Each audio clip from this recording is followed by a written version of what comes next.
अकोला जिल्ह्यातील मूर्तिजापूर तालुक्यात दिवसेंदिवस वाढत चाललेल्या चोरींच्या घटनांमुळे नागरिक त्रस्त झाले होते. मात्र आता या चोरींना चाप बसवण्यासाठी नागरिकांनीच पुढाकार घेत रात्रपाळी सुरू केली आहे. नागरिकांच्या सजगतेमुळे अनेक चोरट्यांना पकडण्यात यश आले असून पोलीस प्रशासनालाही मोठा दिलासा मिळालाय. पाहूया मूर्तिजापूर तालुक्यातील चोरी विरोधातील जन आंदोलनाचा खास रिपोर्ट. मूर्तिजापूर तालुक्यात गेल्या काही आठवड्यांपासून चोरीच्या घटना सातत्याने वाढत होत्या. भुरट्या चोरट्यांनी अनेक घरे आणि दुकाने टार्गेट करत नागरिकांच्या मनात भीती निर्माण केली होती. परंतु आता या चोरट्यांना धडा शिकवण्यासाठी गावकऱ्यांनीच पुढाकार घेत रात्रपाळी सुरू केली आहे. विविध गावांमध्ये युवक, प्रौढ आणि ज्येष्ठ नागरिकांनी एकत्रित येत चोरांना रोखण्यासाठी गस्त घालण्यास सुरुवात केली आहे.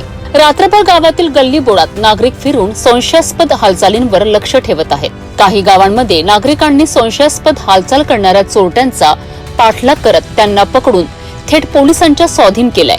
या घटनेत काही संशयित तर पडून गेलेत, परंतु काही चोरटे नागरिकांच्या हाती लागलेत. विशेष म्हणजे पकडलेल्या या एका चोरट्याकडनं शस्त्र साठाही मिळून आल्याने पोलीस सतर्क झाले आहेत. पोलिसांनी तात्काळ कारवाई करत सखोल चौकशी सुरू केली असून या चोरट्यांचा आणखी कोणा टोळीशी संबंध आहे का याचा शोध सुरू आहे. नागरिकांच्या एकतेमुळे पोलीसही समाधान व्यक्त करीत आहेत.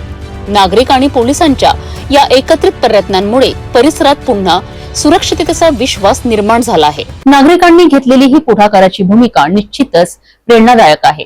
पोलीस प्रशासनाला आधार देत जनतेचा आता भुरट्या चोरट्यांना चांगलाच धडा शिकवलाय.